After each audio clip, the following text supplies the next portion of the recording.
de volta com o Educador Entrevista, hoje aqui na companhia da Elizabeth Tercalta. Betinha, obrigado pela participação conosco, Betinha, bom dia.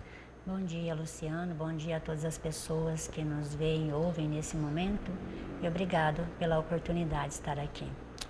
Betinha, a gente sempre observa, né, as pessoas buscando o aconselhamento, né, se aproximando do centro espírita, e muitas, né, num período específico que é na perda de uma pessoa, né, para tentar entender o processo. E mais especificamente a gente acaba vendo isso muito quando a gente tem mortes súbitas, né? E nessa virada de ano, nesse início de ano, a gente teve vários casos de pessoas conhecidas, né, nesse sentido. Dentro aí da visão espírita, né, a gente acaba vendo muitas dúvidas das pessoas, né, a respeito dessa alma, dessa pessoa, nessa transição mais brusca, né, do que aconteceria. Isso é, em primeiro lugar, né, como você colocou, essas mortes súbitas nos fazem pensar, né? Trazem muitas reflexões. E também a morte de pessoas ligadas a gente traz muita reflexão, principalmente sobre a vida e a efemeridade da vida, né?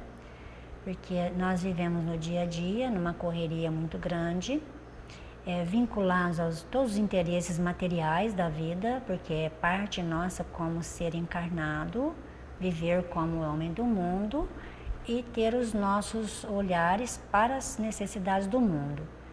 Porém, nós sabemos que nós somos espíritos, não somos matéria. Nós somos espíritos ocupando temporariamente um corpo físico. Então, nós estamos em transição pela Terra por um período estipulado por nós mesmos, ou pela própria ciência da vida antes da nossa reencarnação. Então, quando acontece qualquer coisa disso, nos leva a pensar nesse período que nós estamos aqui vivendo, no período que nós estamos de aproveitamento de uma existência. Então, tudo isso que aconteceu esse final de ano, como acontece todos os dias, né? Às vezes a gente não fica sabendo, mas o que acontece próximo de nós também, ele nos leva a meditar e a pensar a respeito dessa efemeridade, dessa temporalidade da vida terrena, e nos leva a pensar na nossa atemporalidade como espírito imortal e na finalidade da vida que nós fazemos aqui. Então, isso nos traz reflexões profundas. Perfeito. A Edmara coloca uma questão que é interessante, né? No processo do nascimento, né, existe essa preparação, né, dos 9 meses para o parto, toda essa ação que prepara o espírito para a vida carnal. Nesse processo, né, das mortes súbitas aí, existe de fato um preparo, né? Porque a gente tem duas diferenças, eu acho que para quem fica, né? Quando a gente acompanha uma pessoa doente, né, para as pessoas à volta é um impacto quando essa pessoa parte. Quando existe uma morte súbita, o impacto é outro, né? Mas para quem vai, tem diferença? Em alguns momentos, sim. Nós não podemos dizer que não tenha. Mesmo na preparação, a pessoa que está enferma, independe. Às vezes a enfermidade, eu vou fazer um parênteses aqui, às vezes a enfermidade é um processo de preparação mais para o espírito que vai retornar do que para a família. Porque no período de enfermidade, a pessoa vai se desligando gradativamente, que a enfermidade, ela relaxa os laços do espírito com o corpo. Então, a pessoa, na verdade, ela fica flexível no corpo. Isso possibilita ali ver os seus entes amados já desencarnados. É comum a pessoa dizer, fulano veio aqui, ou esse fulano está aqui. Então, ela começa a ver os seus familiares desencarnados. Isso dá a ela uma segurança a respeito do outro lado. A morte súbita, tanto quanto a enfermidade, ela vai depender do grau de elevação de cada um, ou do grau de, na verdade, vou usar uma palavra aqui que não compreende o sentido que a Terra tem, de edificação moral. Moral é o conjunto dos atributos divinos que a pessoa vai adquirindo e a sua própria concepção de vida após a morte. Porém, nós estamos falando de moral de apegos. Então, quanto mais a pessoa é apegada ou vinculada às questões materiais, mais dificuldade ela tem de se adaptar no mundo espiritual. Então, a falta que ela sente do mundo físico faz com que ela, na verdade, busque mais aqueles que estão de cá. Quanto mais ela já se espiritualiza, já aceita o outro lado como uma coisa natural, já tem essa concepção nela mesma, estar do outro lado e se adaptar do outro lado é uma coisa mais natural, que para ela é simples. Então eu vou dar um exemplo da minha mãe. A minha mãe, logo depois da desencarnação dela, ela disse assim, que ela se sentiu andando por um caminho que ela conhecia muito bem, então ela ficou segura. O que era esse caminho? Um caminho que ela já conhece. Então ela sabe que tem alguma coisa ali que é real. E aí, as pessoas têm assim, a ideia de que a morte é o nada. Então, não tendo nada, a incerteza de para onde eu vou, o que eu vou fazer. Se eu não tenho a certeza de nada lá, eu volto para minha casa, eu volto para minha família, que é onde estão meus vínculos reais. Então, é isso que acontece, que faz muitas pessoas voltarem para o vínculo familiar, não porque vem ali atrapalhar, mas porque não tem para onde ir, não sabe para onde ir. Encarnado, você sai ali fora e diz assim, eu vou no endereço tal. Você sai e sabe onde você vai. Fisicamente, espiritualmente é dimensional. Eu não falo se eu vou na rua tal, eu vou no endereço tal. Eu consigo ir com o pensamento. Se eu não tiver no pensamento essa direção, se eu não tiver essa confiança e se eu não tiver condições de desenvolvimento espiritual para isso, eu não consigo ir. Então eu fico parada no nada. E no nada eu volto para minha casa, em busca daqueles que é minha segurança, é meu ponto de segurança. Então por isso muitas pessoas voltam para casa e acabam sendo sentidas no seu lar, né? Pelos seus familiares. E não para atrapalhar, mas realmente porque não tem outro endereço para ir.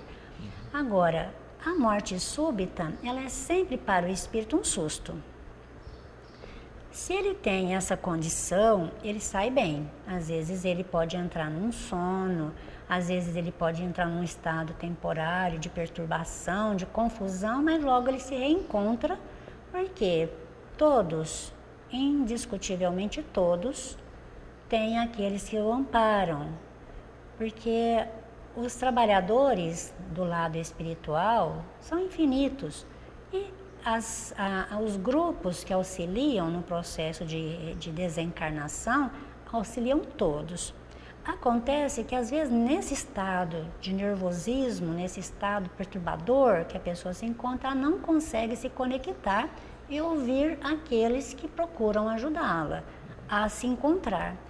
Então ela fica nesse estado perturbado e não consegue esse apoio, mas o apoio não lhe falta. Basta que ela se acalme, que ela se coloque com a confiança em Deus, ela já consegue se sintonizar melhor. Então tudo é sintonia, por isso que o mundo espiritual às vezes fica um pouco aí perturbado logo em seguida à desencarnação. E na morte súbita, às vezes a pessoa ela não se sente desencarnada, né? Porque quando nós falamos em morte, a morte é do corpo, da química orgânica, né? O espírito desencarna da matéria, por isso que a doutrina espírita diz desencarnar, o espírito não morre, ele libera-se da matéria que morre e desencarna. Nesse estado de angústia que às vezes o espírito se coloca, ele não consegue desencarnar, ele não consegue se desligar da matéria. Então é onde ocorre também muitas perturbações, a pessoa não se vê desencarnada, ela não se reconhece no mundo espiritual, porque ela se vê viva, né? Essa é a diferença, inclusive para os suicidas, que é um problema, porque o suicida pensa em matar o corpo e acha que vai se extinguir. De repente ele se vê fora do corpo vivinho, inteiro, igual estava antes. Ele viu que ele não matou nada. as pessoas se veem do outro lado de tal forma vivas que elas não se acreditam que estão no mundo espiritual, porque elas estão se vendo, se apalpando e são reais. Então isso, para quem ainda não, para aquela pessoa, para o espírito que ainda não conseguiu se apropriar de tudo isso para si mesmo, ele vira um estado um pouco confuso. E o Cláudio colocando, né?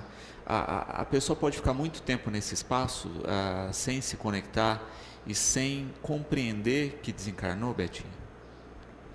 Pode, esse estado ele depende desde 1 minuto até anos, décadas, centenas de anos. Vai depender da pessoa, vai depender daquilo que ela deseja, né? Porque é o desejo de cada um. Então, quando nós recebemos na Terra, né, Jesus Cristo nos mostrando caminhos novos do bem, nós vamos compreendendo que a senha para o mundo espiritual se chama o bem, e não está em religiões. É o bem, a prática do bem. A prática do bem, ela dá leveza ao espírito, e ela abre canais de consciência do espírito em que ela, na verdade, consegue soluções. Porque quando nós não temos o bem em nós, nós carregamos muitos assuntos pendentes em nós. Nós carregamos emoções negativas, nós carregamos mágoas, nós carregamos muitos erros e que isso nos coloca em estado culposo. O estado culposo no mundo espiritual é um problema sério, porque quando a gente deixa o corpo físico, e isso André Luiz colocou grandemente nas suas obras extraordinárias, chamada série Nosso Lar, coloca muitas experiências dessas, que a pessoa chega no mundo espiritual nesse estado culposo, assim, voltando um pouquinho para trás, mas quando eu deixo o corpo físico, eu entro no estado de superconsciência, como o André Luiz nos coloca. O que é a superconsciência? Eu estou livre da matéria, e o que eu sou, eu sou. Então, a matéria, ela me dá muita segurança porque eu fico escondido dentro dela. Fora da matéria, eu não consigo esconder meus sentimentos. Então, tudo aquilo que eu sou, que eu sinto, ele fica superlativo dentro de mim. Então, se eu levo para o mundo espiritual, para essa região espiritual, eu levo minhas culpas, eu levo meus erros, elas começam a pesar em mim. E esse peso, ele vai fazer com que a pessoa fique num estado indefinido ou mais definido, um tempo curto ou mais longo de sofrimento, porque o sofrimento ali não é físico. As pessoas, elas refletem como se fossem físicas, mas não é, é um estado moral, é um estado de dor moral, dor espiritual. Então ela fala assim, eu tenho dor disso, dor daquilo, ainda sente a dor da enfermidade, mas ela não está sentindo uma dor realmente física. Ela está com aquilo condicionado na sua consciência. Então ela fica ligada àquele estado doloroso pelo qual ela passou ou está passando. Então isso pode perdurar, e desde que ela não consiga sair disso. Então ela só consegue sair disso quando entra aquele estado de arrependimento real. Ela se arrepende real, aí quando ela faz isso, ela se libera dessas emoções negativas. Quando ela consegue isso, ela se liberta. Então, nesse momento, ela consegue ser auxiliada. E a gente percebe essa conexão, né, do espiritual com o físico. Você usa uma palavra aí, angústia, né? A gente sente angústia fisicamente, né? Então, a gente tem várias sensações emocionais que se refletem no físico, mostrando essa conexão. Exatamente, e isso tem uma razão, né, que André Luiz também nos coloca, a doutrina espírita nos fala desse elemento que nós temos. Nós somos espírito, para nos ligarmos a esse corpo físico, nós temos um intermediário, um dos mais importantes, nós temos vários outros, mas desse mais importante é o chamado perespírito, ou é o corpo do espírito. Esse é o que liga o espírito à matéria. Nesse perespírito é que está o nosso arquivo. Nesse perespírito nós temos células em outra dimensão, em outra essência, mas reais como a do corpo físico, então estão ligados um ao outro. Então, se o espírito ele sente uma contrariedade, uma angústia, ele reflete no seu corpo espiritual, e esse corpo espiritual, tendo a semelhança do corpo físico, os mesmos órgãos, as mesmas células em dimensões diferentes, ele vai refletir no corpo físico. Então, por isso que nós falamos assim, eu tenho saudade, me dói o peito, não dói o peito físico, o que está refletindo é um órgão, que se nós podemos chamar assim, que é chamado por André Luiz de centro de força, e os hindus chamam de chakras, que está localizado na região cardíaca, mas na superfície do corpo espiritual. Então, quando o espírito sente, ele tem um sentimento de angústia, por exemplo, de saudade, reflete ali naquele ponto, e aquele ponto reflete no corpo físico, nos órgãos que eles são semelhantes, que eles estão ligados. Então, nós vamos ter esses reflexos do espírito para o corpo, nessa sequência, espírito, perispírito, corpo. E quando nós ferimos a matéria, nós temos no inverso, corpo, perispírito e espírito. Então, nós temos essa fala constante de um para outro. Perfeito. E de fato é isso, né? A gente constrói uma ligação inicial dessa conexão no nascimento e depois, né, desconectar disso também é um processo, né? Para uns mais fácil, para outros nem tanto. Isso, é o mesmo processo. Liga-se, né, através desse corpo ao corpo físico. E também uma coisa muito interessante de se dizer, Luciano, que às vezes as pessoas assim, ó, o nosso processo de nascimento de um lado e de outro é perda de corpo físico. Então, nós vamos para o mundo espiritual, carregamos o nosso perispírito moldado na matéria mais densa terrena, ainda voltamos com ele de acordo com a nossa evolução. Para que nós possamos renascer e ocupar um outro corpo, nós precisamos entrar no que o André Luiz chama de contração. Contração do espírito, outros falam miniaturização, o nome que se dê, mas o espírito tem que contrair. Para que ele faça isso, se contrai, ele tem que perder uma parte mais material do seu corpo espiritual. Então, essa parte morre. E ele vem com uma essência mais leve, liga-se ao corpo físico nascente, por isso que ele perde a consciência e a memória, porque ele tem que passar por essa contração. Ligando-se ao corpo físico, ele expande junto com o corpo físico. E depois desliga-se dele, expandido por ocasião da morte do corpo, porque para ele retornar ao seu estado de origem, ele precisa deixar o corpo. Se ele vai renascer num outro mundo, e hoje nós sabemos que a Terra não é o único lugar povoado, isso desde que o mundo é mundo, quem estuda aí as religiões vai saber disso, que a nossa humanidade veio de outros mundos para cá. Para que eu nasça em Marte, se eu quiser viver em Marte como marciana, eu vou ter que deixar meu corpo aqui e ocupar um corpo lá.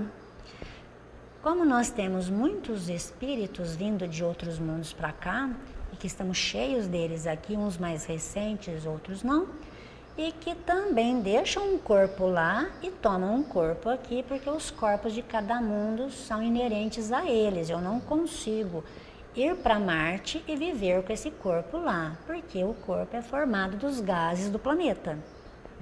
Então eu tenho que deixar os corpos para viajar.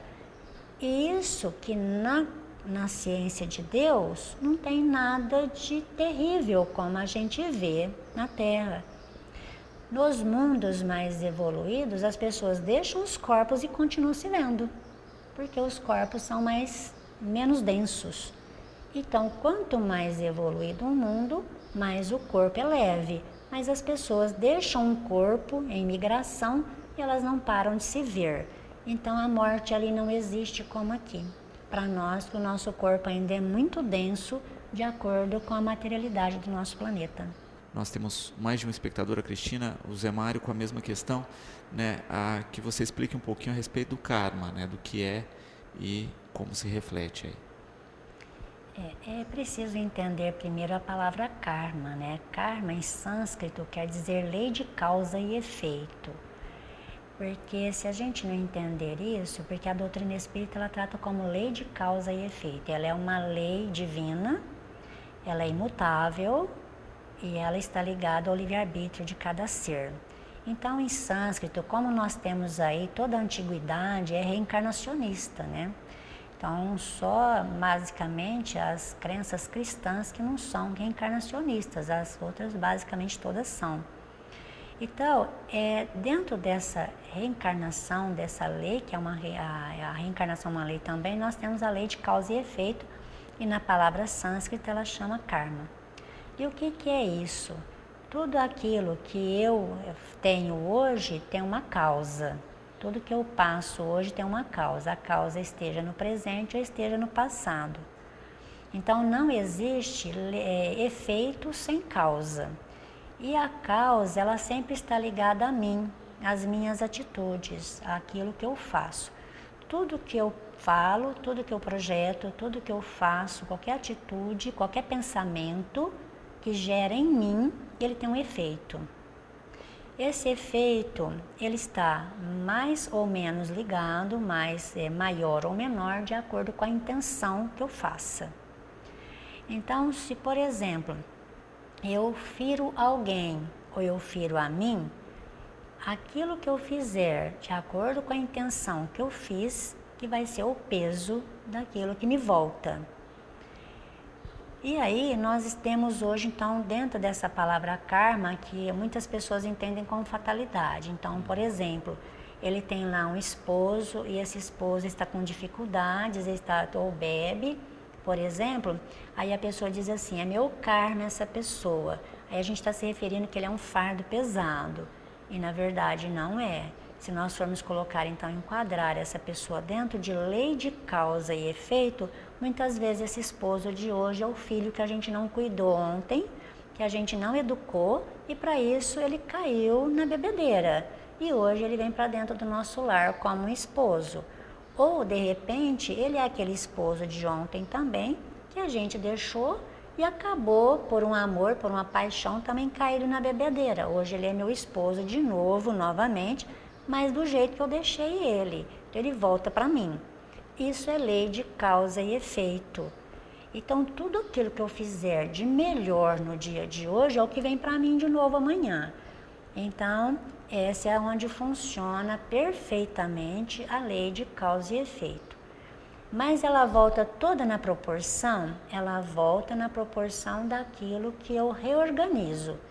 Então, assim, Jesus foi muito claro ao dizer, quem com ferro fere, com ferro será ferido. Aí está a base da lei de causa e efeito ou do karma. Mas depois também nós vamos encontrar a palavra de Simão dizendo assim, o amor cobre uma multidão de pecados. Então, Jesus disse, meu Pai não quer a morte do pecador, do pecado que há em vós. O que ele quis dizer com isso? Eu tenho cometido um erro e eu me arrependo dele, isso me causa um sofrimento, eu posso optar por cumprir o meu ressarcimento por amor, cuidando daqueles que eu prejudiquei. Então eu posso assumir a mesma coisa, eu não vou me eximir da responsabilidade, mas eu posso cumpri-la de outra forma, por amor, amando, como por exemplo, um mau médico numa existência, ou uma pessoa que por um descuido causou enfermidades ou causou mal de pessoas fisicamente, ele pode escolher numa outra existência, por exemplo, ser um médico, um enfermeiro e cuidar das mesmas pessoas que ele prejudicou, que voltarão à mão dele ou outras que ele ajudará a curar. Como nós temos por aí muitos médiuns curadores com essa finalidade, curando muitas vezes aqueles que ele mesmo prejudicou. Nisso funciona o amor de Deus, né? Permitindo que os filhos progridam de qualquer forma. Ele vai optar de que forma que ele quer progredir, mas nunca vai se eximir da responsabilidade daquilo que fez. Cristina Mello, parabenizando pelo seu trabalho, pela entrevista e dizendo que tem aprendido muito com você. Muito obrigada, Cristina, né?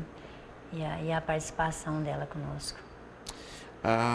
Uma das questões interessantes aí dentro do Espiritismo é que ele dialoga muito com perfis de religiões orientais, né? Então a gente vê algumas questões do hinduísmo, né? Então como se bebessem da mesma fonte, né, Betinha? E a gente tem muito essa questão no mundo, muitas vezes, das religiões se olharem pelas diferenças e não pelas semelhanças, que a gente poderia ter um mundo muito melhor se fizesse esse exercício, né? É uma coisa assim muito interessante isso, porque as pessoas que se interessam pela história das religiões, ou a história da religião, né, na Terra e não das religiões, porque vai perceber que o berço da humanidade, toda ela é espiritualista. Porque nós viemos dos grandes filósofos do passado e todos esses grandes profetas que nasceram em várias terras e que trouxeram a ideia espiritualista, a ideia da reencarnação, a ideia da pluralidade dos mundos. Então, essas pessoas, na verdade, elas vieram na construção do pensamento espírita hoje. Então, a gente pode dizer que eles são precursores da ideia que hoje abre-se com o nome de Espiritismo. Então, o Espiritismo sempre coloca isso, está lá na abertura do Livro dos Espíritos, do Evangelho, que ela não é uma crença nova, ela é um jeito novo de olhar a mesma coisa. Então, porque às vezes confunde isso, mas o Espiritismo é uma nova crença? Não, é uma forma nova de ver aquilo que já existe. Então, se nós formos em Confúcio, em Buda, nós vamos ver Sócrates, todos esses grandes são reencarnacionistas, são espíritos de alta evolução que trouxeram à Terra um conhecimento extraordinário para começar no seu tempo a preparar o terreno para o futuro.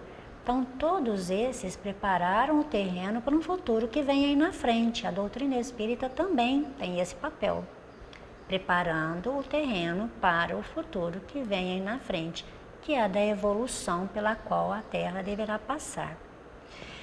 E às vezes eu falo isso muito para as pessoas, né, que vão lá e a gente tem essa oportunidade de falar sobre essa questão de religião. E eu digo sempre isso para elas: Deus e Jesus não está na religião. A religião que tem que estar com eles. Por isso que cria partidarismo religioso. O meu Deus, o seu Deus. Deus é o mesmo, ele é único. Ele permite às suas criaturas os caminhos diversos para a compreensão dele próprio. Então, ele não vai deixar de olhar aquele que crê dessa ou daquela forma, porque crê daquela forma. Ele permite que isso ocorra, isso os espíritos vão morrer, reencarnar, morrer e reencarnar, né? Ou vão perder aí a vida física e reencarnar de novo, até um determinado momento que eles compreendam todos do mesmo jeito. Então, essa compreensão de criação divina, de espírito, de imortalidade, de pluralidade das existências para o progresso infinito, vai chegar um momento que na Terra será conhecimento de todos, de forma geral, pela própria lei do progresso. Agora, se vão estar sob todo o mesmo nome religioso, isso não importa. Então, isso que faz a separatividade das religiões, pelo ponto de vista com que cada um tem para si. E nós precisamos tirar os pontos de vista, as interpretações, para entendermos que cada um vai olhar a mesma coisa do seu jeito. E um dia todos nós veremos pelo mesmo ângulo a criação divina, porque somos todos criação do mesmo Deus. Então todos nós vamos enxergá-lo de um jeito só. E nesse momento nós vamos ter então perdido as barreiras das religiões. E é interessante pensar isso, né? Porque quando a gente estuda a história, a gente vê, né, o surgimento e até, né, a não existência mais de vários perfis religiosos e a transformação das religiões ao longo da história, né? Então a gente também vê conforme a compreensão vai se ampliando, existe a necessidade também de repensar o processo dessa compreensão dentro da religião. Sem dúvida. Nós vemos esse progresso, né, Luciano, acontecendo. Basta ver aí a Igreja Católica da Idade Média. Nem lembra hoje aquela igreja, a igreja de hoje, que é uma igreja humana, né? Então, tudo está se humanizando e nós precisamos caminhar para isso, para essa humanização. E perdemos esse ranço que nós temos um com o outro, cada um com o seu olhar, cada um com o seu grupo. Isso é natural que ocorra, mas nós paramos de achar que o Deus é o meu só. Não existe meu Deus, o seu Deus. Deus é o único, né? E nós vamos compreender Deus a cada um a seu tempo. E a Renata coloca uma questão interessante, né? Existe essa memória das outras encarnações? Até que ponto essa memória é interessante e como buscá-la, Betinha? É uma pergunta interessante mesmo, Renato. É assim, a doutrina espírita, quando nós vemos nas obras básicas, respostas dos espíritos superiores, eles dizem assim, que tudo aquilo que nós vivemos, ele fica acumulado e guardado em nós. Todas as vivências de todas as vidas estão guardadas dentro de nós. Ela não está presente na nossa memória presente, porque nós precisamos da nossa memória presente para interagir com o mundo que nós estamos agora, com a nossa vivência. Se guardássemos conscientemente toda a memória de vidas passadas, nós enlouqueceríamos, nos dizem os espíritos superiores, porque nós não teríamos noção de realidade. Nós viveríamos fora da realidade. Então nós precisamos da realidade física para interagir com a realidade física de hoje. Mas esse conhecimento todo adquirido e guardado, ele pode ser acessado a qualquer momento. Tanto que nós temos muitos flashes de intuições que nós não sabemos de onde vem, mas essas intuições são de conhecimentos guardados. E nós fazemos essa busca constantemente, mesmo sem termos conhecimento. Você vai elaborar alguma coisa, realizar uma ação. Quando você vai realizar uma ação, automaticamente o seu estado atual, a sua memória atual, a sua consciência atual, ela vai buscar dentro daquela que está guardada algo semelhante. Se lá encontra uma analogia com o que você vai fazer, isso é automático, então ele vem para você o conhecimento traduzido numa inspiração, numa intuição ou numa facilidade de executar. Significa que eu já tenho aquele conhecimento, então aquilo me facilita executar o de agora. Então, a todo momento, em tudo que eu vou fazer nessa vida, automaticamente o espírito busca nos seus arquivos uma relação com aquilo que ele vai fazer. Se ele já tem o conhecimento, ele faz com facilidade. Se ele não tiver, ele fica com medo, inseguro, porque ele não sabe executar aquilo ainda, mas ele vai tentar. Então é assim que nós estamos buscando na nossa memória interna para a gente poder realizar as coisas aqui. E para as coisas que são emocionais, o processo é o mesmo, tanto na realização material quanto emocional. Nós vamos buscar tudo no nosso arquivo para a nossa realização de hoje. Isso vai nos aprimorando. A cada passo vai nos aprimorar naquilo que a gente já tem e vai nos engrandecendo cada vez mais. Agora, na meditação, muitas vezes a pessoa ela tem dois momentos, né? Não só acordada, mas vou falar do acordado. Na meditação, muitas vezes a pessoa ela aciona esses arquivos quando ela se coloca em silêncio consigo mesma, naquilo que lhe aprouver, naquilo que lhe for possível. E durante o sono físico também, muitos sonhos que nós temos, que nós não entendemos, fica confuso, nós vemos pessoas que não conhecemos, vivemos situações durante o sono que a gente não entendeu bem, muitas vezes nós estamos, na verdade, acionando arquivos, nós não estamos vivendo aquilo. Nós estamos acionando arquivos que nós temos nas nossas memórias guardadas para a gente poder entender nosso presente. Perfeito. E é interessante esse processo, né, de pensar essa construção dentro da filosofia, né, Betinha? porque cada etapa do processo é novo, te coloca com realizações e ações novas, né? Algumas, como a gente coloca da questão do karma, tem que ser retomadas, né? Mas sempre é uma proposição nova, né? Questões novas para ampliar esse espectro aí do trabalho. Você colocou muito bem isso, viu, Luciano? Muito feliz, porque a Kardec, né, com a orientação dos espíritos, ele diz que a reencarnação ela é calcada em 2 pilares: repetição e experimentação. Repetição e experimentação. Eu experimento coisas que eu não sei ainda, e aí eu vou fazer o meu novo e repito aquilo que eu já trago comigo. Então, dentro desses 2 processos, eu evoluo a todo momento. E quando a gente faz esse processo, né, de experimentação e repetição, em verdade nós entendemos que a reencarnação ela é uma escola, ela não é um martírio. Como nós achamos que reencarnar é um castigo, não é. A reencarnação é uma escola de vida, aonde o espírito ele senta num banco escolar e vai aprender as suas lições.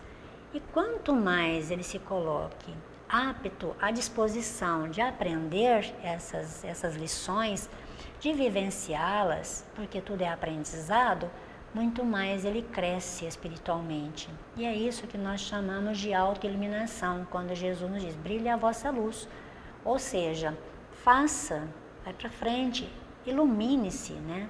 É fazer brilhar aquilo que você já tem, que são o seu patrimônio divino. Então, a reencarnação, a existência física, quanto fora dela, é um incessante desenvolver das aptidões divinas que nós somos herdeiros. Como criação divina, como filhos de Deus, que Jesus nos chamou, nós possuímos a essência de Deus, as aptidões de Deus para serem desenvolvidas. Quanto mais nós desenvolvemos o amor e o bem, mais essa essência divina ela amplia em nós e nós então passamos a ter poder espiritual. E que é o que nós vimos aí, espíritos que têm poderes extraordinários de movimentação cósmica, que nós ainda não possuímos por não ter esses sentidos que eles já têm. O bem, o amor ensinado pelo Cristo é a chave disso. A chave que o bem promove é o desenvolvimento das aptidões divinas. E a Thalita coloca uma questão, né? Dentro dessa perspectiva, então, de reexperimentar ações, pessoas que têm facilidade, né? O que a gente chama muitas vezes de dons para algumas ações, é porque já estão reexperimentando muito isso? Isso, é aquilo que ela já fez. Aquela pessoa escreve maravilhosamente bem. Ela já teve formação nessa área. Essa pessoa conhece matemática muito bem, conhece artes, ou ela toca um instrumento, ela já tocou aquele instrumento. Ela só está relembrando aquilo que ela já sabe, né? Então, o que a gente chama de dons são experiências já adquiridas pelo Espírito, é conhecimento já adquirido. Maravilha. A Júlia colocando, né, a respeito dos horários de funcionamento lá do Centro Espírita, Betinha, e das atividades para quem quiser conhecer. Para a Júlia e para todos, a casa é aberta todos os dias a partir das 6 horas da tarde. Então nós temos passes de segunda a sábado, das 6 às 8, menos na quarta, que é às 8 horas da noite, né? Mas tem lá o atendimento também às crianças, né? Que ocorrem. Nós temos o atendimento fraterno, que ocorre todos os dias na casa. Temos de manhã aberto das 7 às 8 da manhã. Temos palestras públicas, né? A palestra, na verdade, é o estudo do Evangelho, que é de quarta às 8 e domingo às 9 da manhã. E já vamos abrir as inscrições agora para os estudos, né, da doutrina, que recomeçam em fevereiro, né? Os estudos para os adultos e para as crianças também. Então, os estudos acontecem de segunda e terça, das 8 às 9h15, e para as crianças de quarta e domingo, quarta às 8 e domingo às 9 da manhã. Para aqueles que quiserem conhecer mais a doutrina, se aprofundar nos seus conhecimentos. Perfeito. Betinho, eu tenho sempre que agradecer, né? O programa está sempre de portas abertas também para as ações sociais, para a escola, para as atividades que vocês desenvolvem. e esperando que cada vez mais a gente tenha isso que a gente falou ao longo do programa, né? Que a gente comece a observar as religiões mais pelas semelhanças, mais pelos benefícios que causam, do que pelas diferenças. Obrigado pela participação conosco. Muito obrigada, Luciano. Obrigada sempre pelas portas que nos abrem. Se você me permitir, eu gostaria de dar um último recado. Nós estamos também realizando, nós vamos ter um prazer esse ano de sediar um polo à distância ligado à Bragança Paulista, de pedagogia espírita, de pós-graduação em pedagogia espírita. Então, as pessoas que desejarem conhecer como é isso, entrem em contato conosco. Ele começa em fevereiro, mas nós já começamos, a inscrição é feita agora a partir de janeiro.